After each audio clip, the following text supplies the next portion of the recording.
No, I don't watch any Facebook Lives at all, yours included. All right, well, that's fair enough. That means I can talk about you. That's great.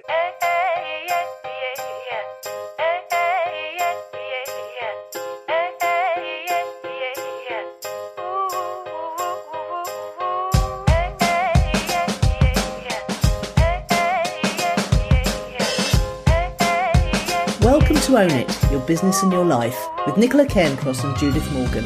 In this podcast, we're going to cover everything you need to embrace to become a successful entrepreneur, marketing, money, and much, much more. How to create a business doing just what you love. How to own it, your business and your life. This one will be fast, funny, feisty, and very lively. So sit back and enjoy the show.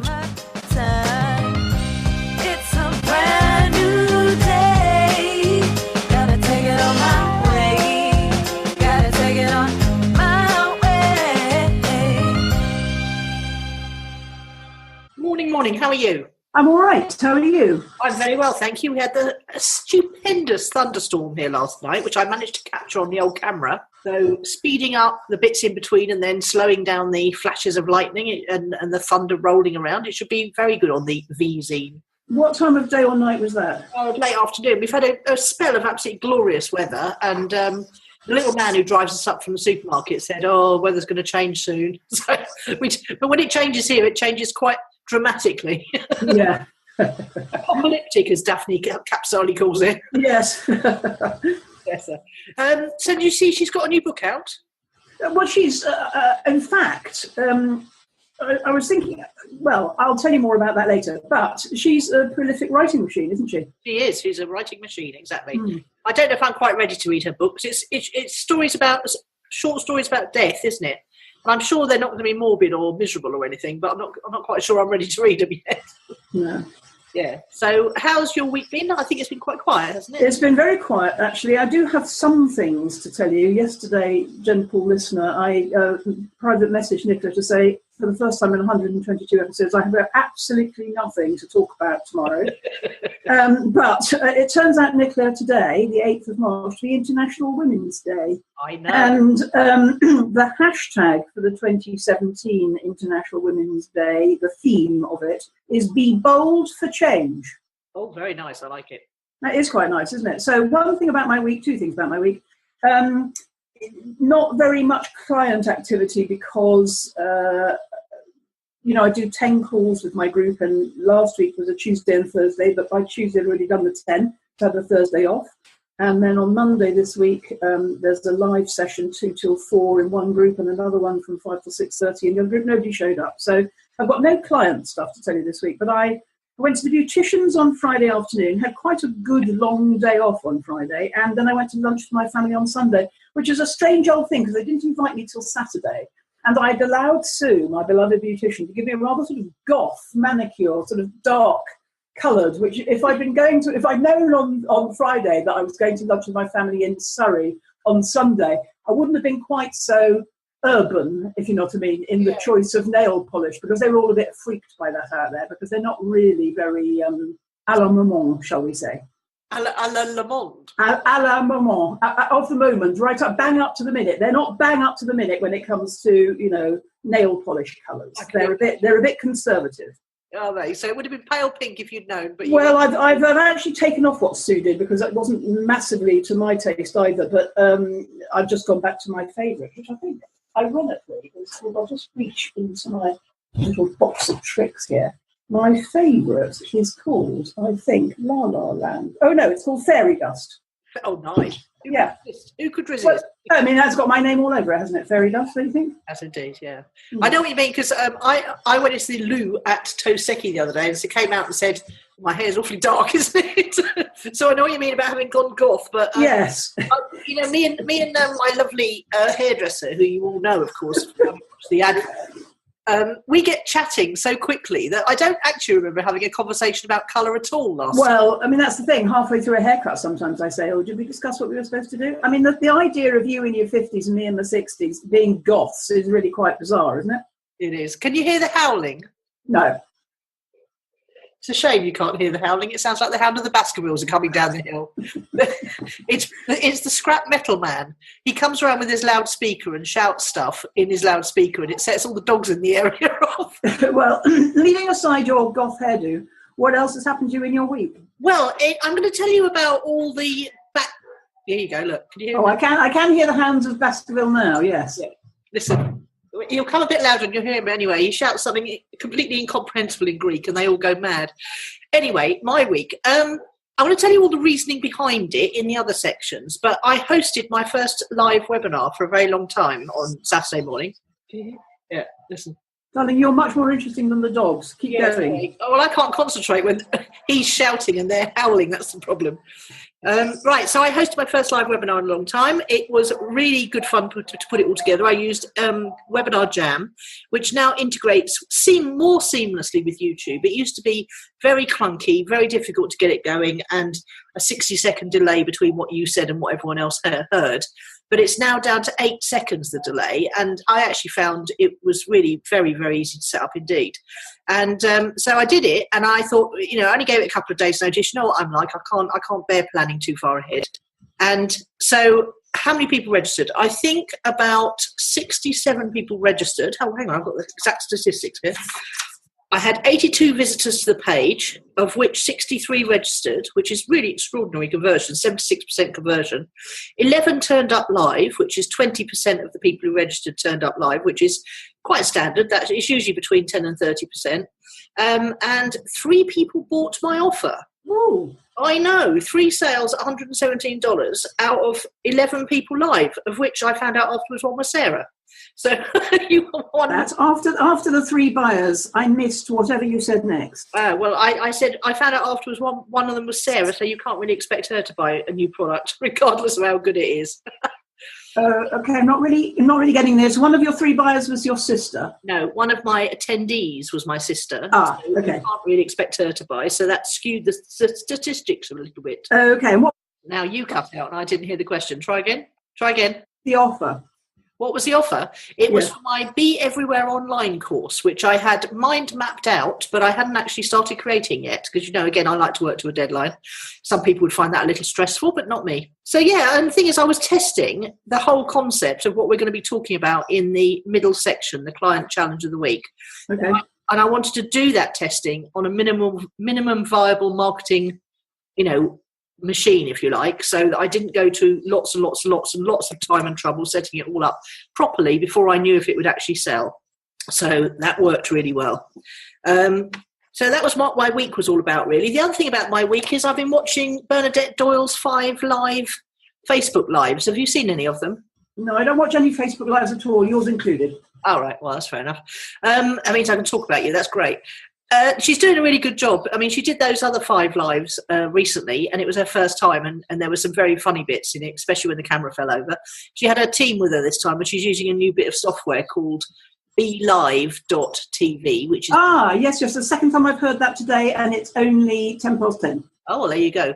BeLive is BeLive.tv, and I'm going to check it out afterwards because it was a better quality of picture, and she seemed to be coping much better with all the tech on it. Yes, and it means you don't have to use your phone, which is why my client told me about it this morning. Yeah, there is other software for using with your laptop, but it's free, and it's open source, but it's called Open Broadcasting System, but it is not that intuitive to use. So no. I would go and check out the other one.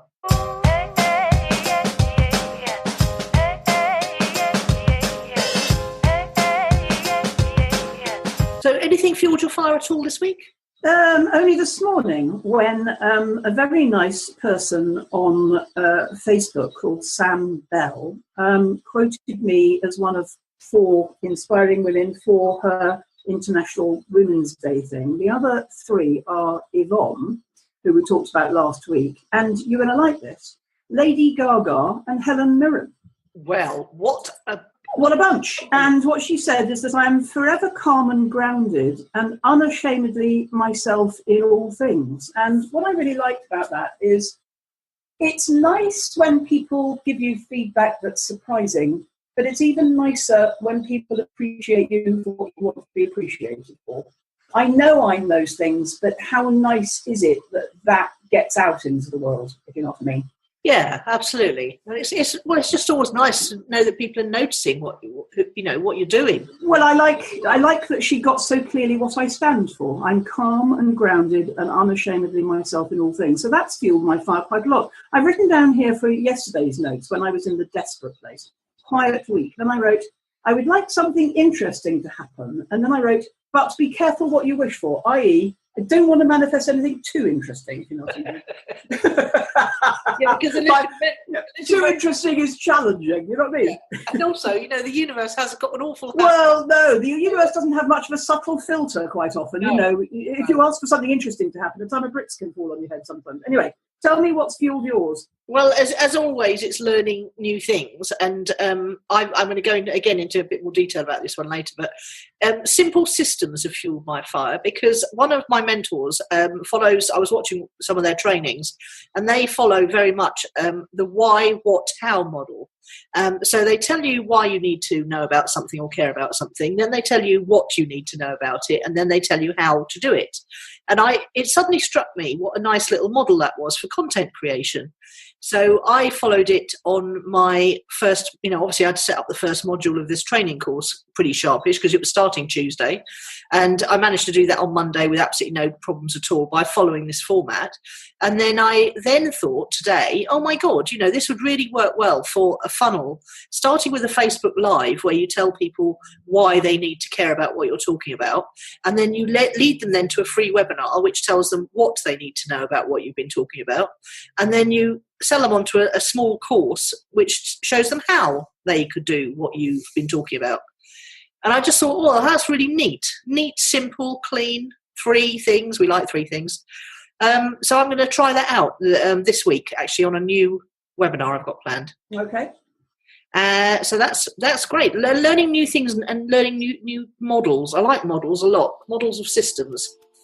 Anything that makes my life simpler. It avoids the old overwhelm, doesn't it? Yeah.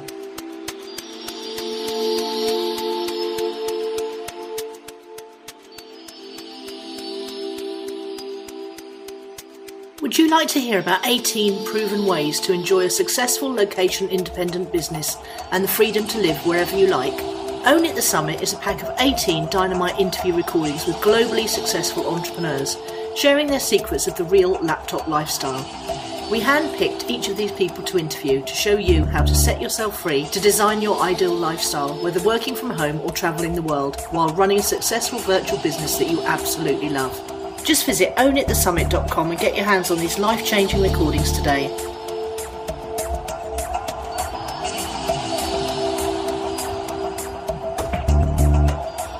Right, we're on to Client Challenge or Opportunity of the Week. We certainly are. And I'm going to refer to my previous notes on this one, because I'm going to set it up for you, okay? And you can make notes about your thoughts as I talk for a few minutes. All right, go. All right.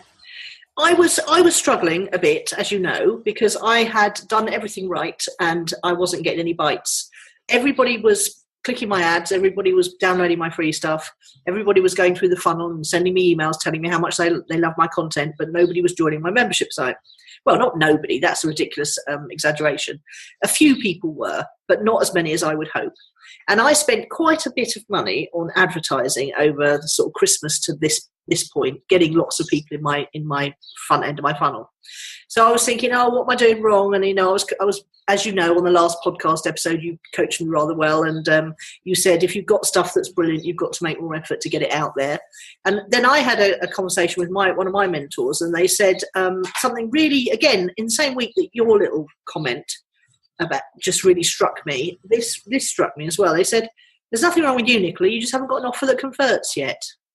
And I turned that over in my head for a day or two, and I thought, it's interesting this, because some people, when they start in business, they make an offer and it flies. When I look back to the Money Gym, I used to give away lots of free content. I only had one offer and it converted like crazy.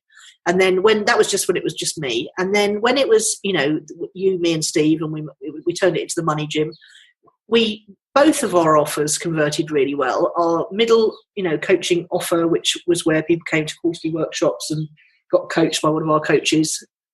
And then also we had another offer, which was the top end, didn't we, which converted quite well, where there was weekly calls, I think. But then we also had a membership site, which I don't recall ever converting very well, which was sort of the lower end thing. And I was always a lot keener on it than anyone else was. But it just didn't convert. Could have been just lack of attention on our part, lack of traffic, whatever.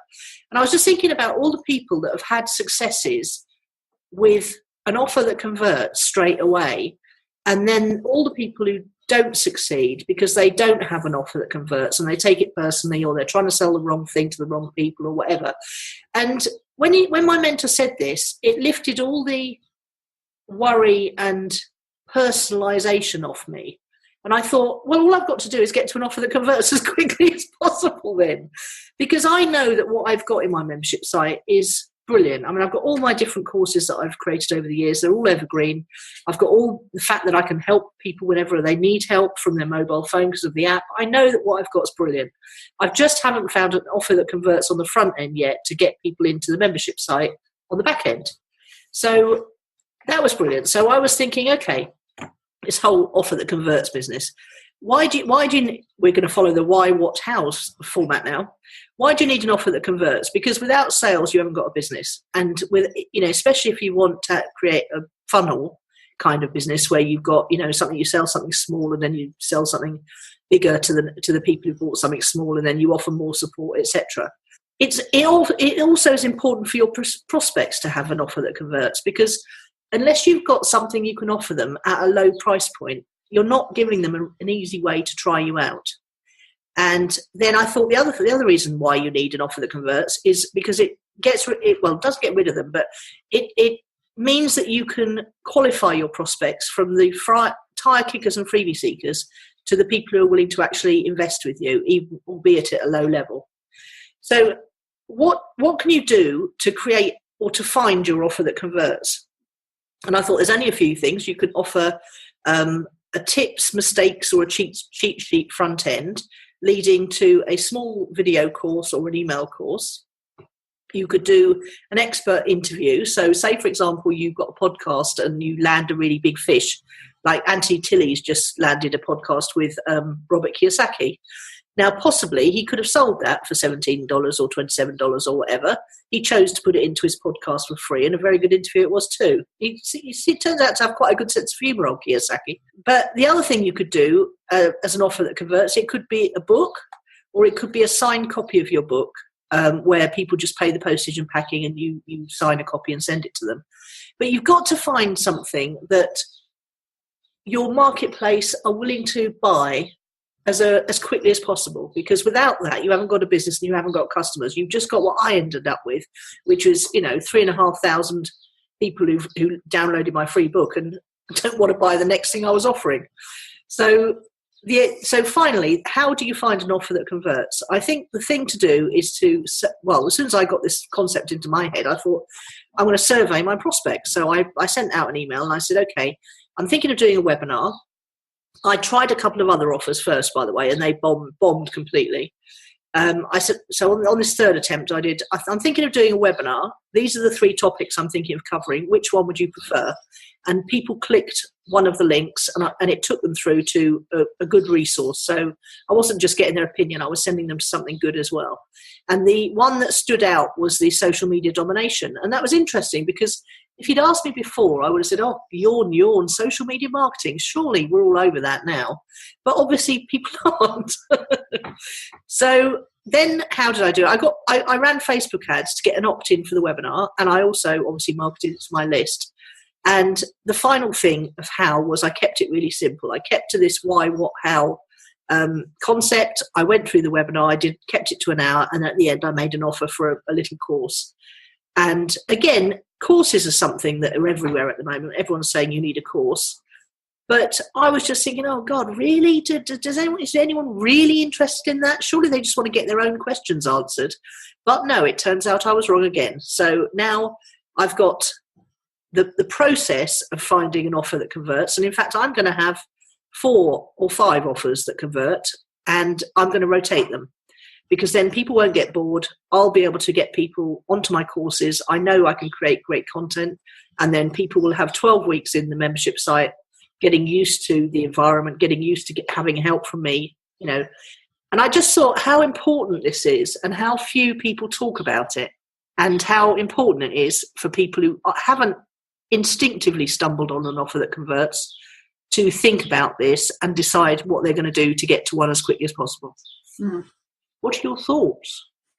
Yes, I agree with you. And I think last week's newsletter was on this topic about making an offer, creating an offer, because I've had this conversation with Susan, my podcasting queen, about, do people want to pay her 1,500 quid for her to be the tech partner, or would they be better off paying 200 quid to test podcasting, finding out how to do it, finding out how to turn up and talk, finding out how to use the audio after she's top detailed it all, blah, blah, blah, blah, blah. So yes, I'm a fan of the early offer. I'd like to ask, I want to make a point, 2 points actually. No, I want to make 1 point and then I want to ask a question. You have slight false memory syndrome about silver level of the money, Jim, because I've got spreadsheets on my computer to show that actually it converted rather well. There were quite a large number of people in there, perhaps not as many as we would have liked, and perhaps we didn't focus on it, but actually there were a fair amount of people in there paying us £27.50 a month in those days. Okay. But the question I would like to ask, and you've answered it to my satisfaction in regard to the courses, but you glossed over a bit with the membership site. That wonderful book, The Automatic Customer, which we both like. Yes, which is about getting people to pay you this recurring sum of money, which is the membership site model to a certain extent. Do you think clients, I can understand why we want that. Do you think clients want to commit to a membership site? I think they don't up front. And the interesting thing was that I lost sight of my own wisdom on this. Hang on a minute. Just give us a few seconds here. Right. Now, say that again. What was your answer to my question? I don't think they do. I strongly resist committing to a monthly membership fee. I even more strongly resist committing to an annual membership fee, which, interestingly, one of my mentors has just moved over to only offering a 1-year membership. And I know that you did as well recently. Yeah. So I think that... it's interesting. If you won't commit to it, why do you think your customer... Well, that's why I'm sticking with the monthly model. No, I don't mean that. I mean, if you resist a monthly membership, why do you? Surely that's what we all have in common. I would resist a monthly membership too. Why? You'd resist it, I'd resist it, but we're expecting our clients to commit to it. Okay, well, that's because I got seduced by the model that was being presented by my mentor, who was up until now for the last 5 or so years only been offering a monthly membership, and everything was inside that. He started with courses. He then moved the courses inside, and he signs people up all day long. And basically, I was modelling his successful formula. Yeah. What I didn't remember was how much I don't like signing up for a monthly membership without knowing what's going on inside and how much value it is. So what having these little courses on the front end does is it enables people to buy from you once on a no further commitment basis. But then if you bundle your membership on the back end, which is your way of providing support for the course they've just bought, they get inside, they use it. There's no friction to them getting inside because they don't have to pay anything. And I've absolutely found out that Infusionsoft and Zen4, my tech stuff, will let me open and close access to the membership site without them even having to pay $1. So there's not even that friction when they go to an order form and see $1 now and $79 in a month's time. I can just open it to them for 12 weeks because I wanted to give more value than just the 6 weeks support for the 6-week course. I wanted to double it. Basically, I'm getting people in there. I'm getting people using the app. I'm getting people getting used to the fact they can get questions from me on their specific situation at any time via the app, because they're logged into their membership site on the app. And I can reply anywhere, which is another thing. I really wanted it to be flexible so that I could travel. And so the app allows me to do that because I can answer questions from my mobile phone, which is fantastic. I lost my own wisdom. What I would have been telling a client last year was put a purchase on the front of it because nobody wants to join a membership site. But because I was following a model of someone more successful than me, whose circumstances are different to mine because they've already got the tribe, if you like, who know, like, and trust them and who will take a chance on $79 for the first month to get inside and have a look. what I'm doing is I'm doing a is it J. Abraham or Dan Kennedy, who says take all the risk away from the customer. Okay, let me ask another question. I'd like to know the 4 to 5 offers that convert, the little courses. Could you give me a bracket? They will sell for between X and Y. Well, this is one of those unanswerable questions. I pitched mine at $117.50 because my cart's in dollars, so I have to do it in dollars, because I wanted it to be up around the just under 100 mark. And I didn't know if that would sell or not. So you've got to test these things in the same way that you don't know which offer is going to convert in the first place. You don't know what price point is going to convert. I took an educated stab at it, and 30% of the attendees signed up. So I'm going to stick with that for now and run some cold traffic through it, and the webinar is now automated. So typically the 4 to 5 offers will all be at around the $100 mark. Is that what you're saying? No, not necessarily. I think they could be anything from $27.50 to $197. I think. Okay. So here's my question: why wouldn't you give those people lifelong membership on the basis that only 20% of them will ever use it? Because I'm never giving anyone lifelong membership of anything ever again, because I felt bad. I mean, I used to do that with the money gym, and I felt bad when we closed it. Well, we've met all our commitments to all of our clients. I know. We didn't, and I insisted we worked a whole year at the end in order to do that, if you remember. So we didn't leave anybody hanging at all. No, I realise that, but it was I just don't believe in lifelong memberships. Yeah, but nobody believes that lifelong means lifelong. What I'm saying, no, not if you frame it right, which is you say, lifelong membership means. But what I'm saying is, somebody that pays you $197, and given that only 20% of them will actually use it, might just as well have the incredibly abundant, indefinite membership of the membership site. Well, no, because the other thing is that I've decided that every new course I create is going to go into the membership site anyway.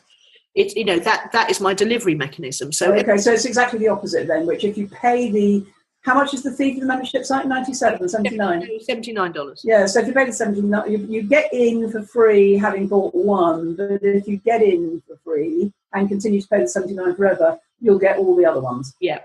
So it's exactly the opposite in effect. Yeah. Which is what I was doing before, but getting people to part with that first $79.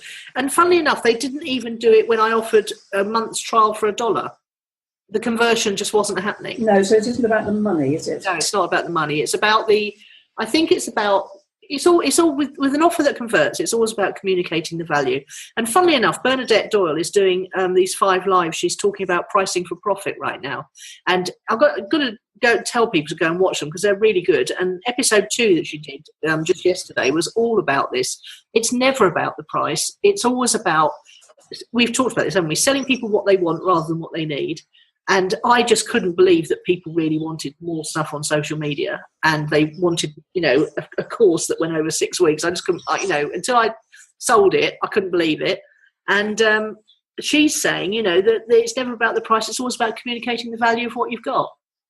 Okay, so what are we talking about here? What am I going to write the show notes up about? What is Client Challenge Opportunity? It's finding your offer that converts. Okay. And how you've got to get to that as quickly as possible.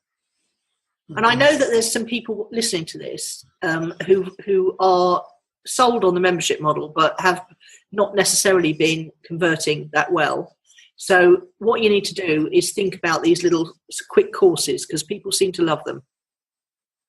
And they're so easy to put together as well. You just, you basically talk over a few PowerPoint slides. And that was the other thing that Tacky's shown me. I was dreading doing another webinar because I thought I hate the PowerPoint slide bit. I absolutely hate it because I'm so finicky about everything being perfect, but I'm so incompetent at doing them. I used to drive myself mad with the lack of perfection. So what he does is he just has a big colourful slide with one word on it. And that one word could be why, what, and how. And then you just talk through your notes. It's absolutely brilliant. And it just flowed. It really flowed. Just get to the offer that converts as quickly as possible. Yes. And I'm thinking that actually people will need to test that too, won't they? Yeah. And it's like you, Judith, you got an offer that converts. In fact, you tried lots of different models, didn't you? Membership models for your tribe until you hit on the ones they liked. No. I just did what coaches do, which is you start with one-to-one and then you realise that it's more efficient to do groups. Yeah, but you have trialled different names of things and Well, only until I realised that that's an error that a creator makes, and then I just stopped it and stuck with my thing forever.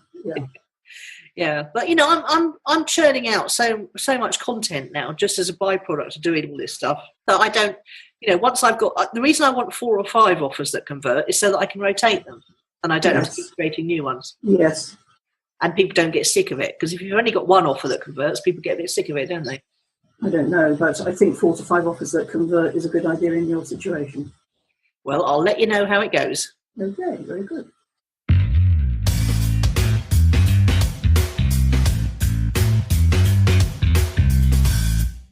Word of the week. You go first. Sell, S-E-L-L. Okay. Because without selling something, you can't help people. And which was that quote we both liked yesterday of Mark Mawhinney's, wasn't it? Yes, it was. You have to find a way to offer what people want to enable them to buy. Because if you don't, you can't help them. Yes. So it's on you to do that. Yes, it is.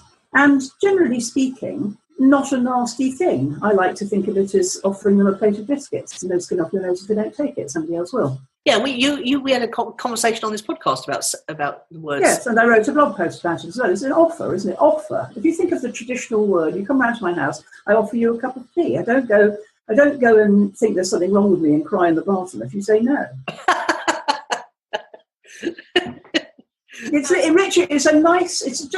For me, it is all in the word offer in a way, which is you offer people something, and a goodly percentage of them would love to take you up on that offer. Thanks very much. I think it's important to differentiate whether my biscuit's going to be free or whether you're going to expect me to pay for it. Well, yes and no. If you demonstrate the value, I can probably get you to pay for it. You can always get me to pay for one of those for a decent biscuit. Yeah, exactly. Yeah. Right, what's your word then? My word is kindness, because a lady that I've met through the Money Gym, who's become who was a client and is a colleague and is a friend, has shown me enormous kindness in the last 10 days, and I'm very, very appreciative of that. I'm one who normally dispenses kindness to others. Yeah. To be on the receiving end of it is healing. That's exactly what I was going to say, because we're so independent, aren't we? It's sometimes very difficult to accept people being. Yeah. And also, of course, as with anything, you can't just give, because if you don't receive, you deprive others of the joy of giving. Yeah, that's a very good point too. Let people help you. Or really just accept kindness in a way. I think my brother and sister-in-law were quite amazed on Saturday when they texted me and said, "Can you come to lunch tomorrow?" Because normally I need about 3 weeks' notice. And when I got there on Sunday, they were. I don't keep my mobile phone on. I hate phones, as you know. So I don't know why I turned it on at all at 4 o'clock and discovered 12 o'clock a text from my sister-in-law saying, "I know it's short notice, but can you come to lunch tomorrow?"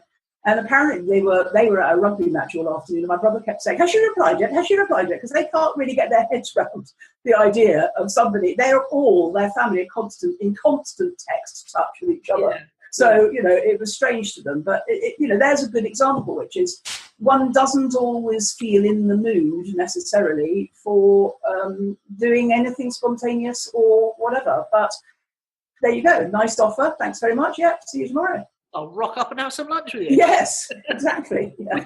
with my goth now on it. Yes, exactly. Yeah, shame I didn't know about it in advance. I would have gone for Pretty Fairy instead of goth, but yes.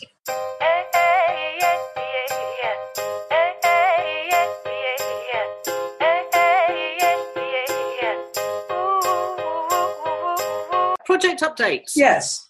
I have done my prep on this one. You'll be. Oh my word! This is so impressive. I know. Well, I'm keeping it simple, Judith. It makes it easier. Okay, so the big news, I really want you to brace yourself for this. I'm bracing myself. We have moved up from number 80, the What's Hot 100. Can I guess? You're going to tell me 79, aren't you? Yes! Yeah. I knew by the way you were setting it up, it was a joke. Well done you. No, it's not. I can't tell you how thrilled I am, because we have been stuck at number 80 for months and months and months. I mean, I'm very grateful, obviously, that we're in the top 100 of the What's Hot charts. We are surrounded by people like Chris Ducker, Michael Hyatt, who else? Lots of Pat Flynn. We're, Superfast Business. Anyway, all the good people. We're surrounded by them. They're all very close to us. But to move up one place in the chart, I honestly thought that iTunes chart was broken. I really did. Well, actually, I think if we're surrounded by a company like that, we're in a pond with caliber fish. All we can expect to do really is inch up. Yeah, well, we've inched up one, and I'm thrilled. Push Crew, 39 Push Crew subscribers, 25 getting delivery of our new... Yeah, no, that's not growing. In fact, the deliveries are dropping. Yeah, okay. Libsyn, we're doing the 3 figures. We've got a 10-day average, which is up strongly. So I lost you. Yeah, it's the 10-day average is up strongly. Yeah. The 1 month average is down slightly, but that's because of that big spike in January. Yeah. And the 3 month average is up gentle. Okay. That's how I'm going to report it from now on. Okay. So that's all good. Okay. And so, gentle listener, if you feel like giving us a review and you haven't done that yet, that is one of the things that contributes to the iTunes charts. And sharing the podcast with one other person would make a huge difference if you all did it. So that'd be very cool. Because in the show notes of every week at ownitthepodcast.com, we link, without you having to do anything other than one click, to the video that shows you how to do that. Yeah, absolutely. And you can just watch it on there. Thanks to Sarah, who set that up. We did indeed.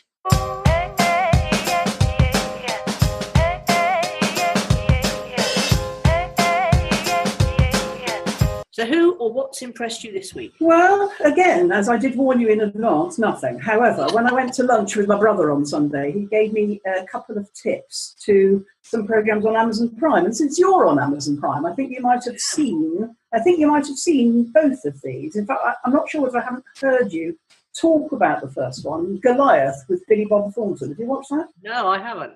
8 episodes. I've watched it since I've been back. So I did 3 on Sunday night and got in and 5 yesterday. Absolutely gripping and fun. Do you know Billy Bob Thornton? No, we watched the first episode. That's the one about where he's a lawyer, isn't it? Yes. You didn't like it? You didn't like it? Well, we didn't carry on past the first episode. Well, it's only 8 episodes. But what's gripping about it is the other actor in it is William Hurt. And William Hurt is not anymore, but when he was a young man, he was absolutely beautiful.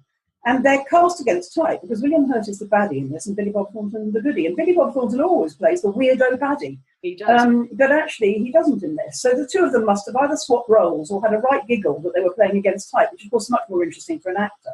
And Billy Bob Thornton looks grizzled, but he's got a heart of gold. And Goliath, David against the machine. It was, I liked it. But then my niece yesterday, I reported to my niece who liked Goliath. And she goes, try this one, and which is on point for Own It, Your Business in Your Life. A thing called Startup, starring Martin Freeman. Yeah, I started watching that as well. Much too scary. I had to abandon that halfway through episode 2. I don't think I'm going to do that one. It's in Miami. It's about laundering crime money behind a tech startup. Didn't like it at all. Too scary. I might try that one. It sounds. We should like it because it's called Startup, but actually, it's not. There's nothing really to do with the startup. Have you tried Billions? Billions is quite. Oh, I know Billions. Yeah, I know Billions. I'm well up to speed with Billions. Oh, love right, that one. Yeah, love that. Wouldn't miss anything with Damien Lewis in it, or even the other man who's not pretty, but is a fantastic actor. Well, there's just not enough time to watch all the telly. No, there isn't, because and that's one of the things we were celebrating on Sunday. Actually, is in a world that's gone to hell in a handbasket, what hasn't is the variety and calibre and availability of top-notch drama, which is just so happens to be one of my favourite things in this world. So there we go. So Amazon Prime, which I'm not a subscriber to, but you are, I think, Goliath and Startup. Can I just ask one question? Broadchurch, yay or nay? Well, Broadchurch season 1, Steve was still alive then. I used to have lots of conversations with him about it, liked it. Episode 1 of season 2, and I saw they were going to rehash season 1. I went, no, can't be bothered. But I did watch episode 3, and I thought the first episode was very gripping, and the second episode nearly as gripping. So yes, I'm back in, having missed a whole series. Totally agree. Yeah, I like it a lot. Apparently, there's another one that's even better than... Oh, there is. Veronica Pullen was marking on it this morning. 3 episodes. We've had 2. It's called The Replacement. It's about maternity leave cover. Yeah. And yes, the first episode was very creepy. and second was quite scary, and it finishes next week. Yes, very good. I agree. Well, I'm bringing us back to the business and finance topic. I'm going to go with Gary Vaynerchuk and Tony Robbins. If you go to YouTube and look at Gary Vaynerchuk's channel, you'll see about 3 episodes of the Ask Gary V show ago, he had Tony Robbins in. And Tony Robbins is not someone who I'm traditionally a fan of, although he was really good on this episode.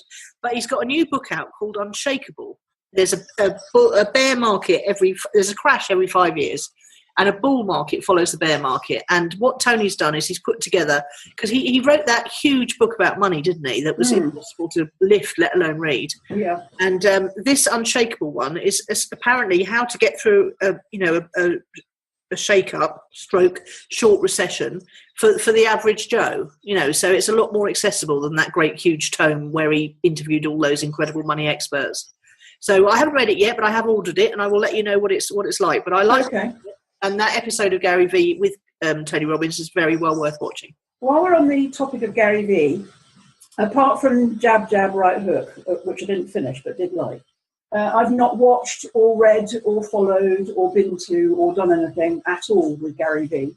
But yesterday you shared something of his I really enjoyed, which is a long piece about the value of organic traffic from content. Yes, yeah, that was really good, wasn't it? I liked it, yes, I did. He said you can pay, in fact he did at one point say, rather ill-advisedly, I thought you should pay X and Y, and they were 80,000 and 35,000. Hello, dream on. None of our listeners are ever going to be paying those sorts of money. But the gist of it was that you can achieve so much more of value in this day and age with your own content. I think this ties into why this webinar I did was so successful, because it was about how to be everywhere online. But it was drawing on the experience I had with Neil, where he wrote 2 blog posts a week and we turned it into a content machine. And why, how I'm doing it, in that I create content for Phoebe to turn into a V-zine, and that spins off into everything else I do. Also, the podcast, where I interviewed 120 people, is giving me content forever now. I mean, I never really need to make anything else. But, and actually, when you said that the course that you social media is sexy, I'm not surprised in the least that was what sold. No, absolutely, and the thing is, it can be really good fun if you structure your one bit of content creation every week, like this podcast. We do client challenges a week every week. We've done absolutely nothing with that. We've got, how many episodes have we done now? 120. So today is 122. So we've got 122 client challenges of the week that we could be turning into lots of different kinds of content if we had the manpower. And, I think we should at some point, as we had a conversation about that. It makes it so easy for people to brand. It's branding. It's about branding yourself. And if you've got the balls to get in front of a camera, like Bernadette is doing really well, and or if you've got the wherewithal to speak into and make some audio every week, or if you can interview someone every week, or even if you could write 2 blog posts a week, then you can spin that off and be everywhere online without actually having to do all the work yourself. And the branding it does, I mean, when I think about, if I'd have tried to do a webinar just before Christmas, when I hadn't done much social media at all for a year, then it would have been a hell of a lot harder than it was to fill a webinar this time round, because I've been at it like a social media manic person. So yeah, it's brilliant for branding. Go and read that article. Should we link to it? I'll link to it, yes. Well worth a read. It's Gary V's manifesto on why creating your own content is so important for your brand in 2017. Final thing on that, when I was doing the Facebook ads, it was so difficult to run Facebook ads successfully for people where they weren't creating content that we could use to promote. Because the other benefit, of course, is that you can create an audience out of the people who've engaged with your social media content. And that gives you so much more of a targeted bunch of people to advertise to. I also think that if listeners are listening and thinking, I don't have a brand, don't panic. It doesn't have to have a capital letter. It just means exactly what that woman said about me. That I'm forever calm and grounded and unashamed of myself in all things, because that's my personal brand that I commit. What's the word? I transmit through the content I put out. That's all. Don't think you have to have a brand with a capital B like Tesco's. You don't. It's just What do you stand for? That's all it means. And you have to get over yourself, because I've just seen some content that I produced this week, which makes me look like a demented, fat old Greek widow. I just thought I've got to get... That could be your new personal brand, Nicola, if you want. It is my personal brand. A demented, fat old Greek widow. Who does ridiculous things. I mean, I'm quite famous in the area now. It's quite hilarious, really. What sort of ridiculous things are you famous for? Like drone flying, for a start. Yeah. And filming all sorts of strange things like sunsets and things. Brilliant. Okay, there you go. We haven't done badly for an episode where you didn't think you'd have anything to talk about. No, well, I knew you'd have plenty to talk about. As long as we both don't have a quiet week at the same time, we're all right. Yeah. You know, see all right, babe. See you next week. Yeah. Bye.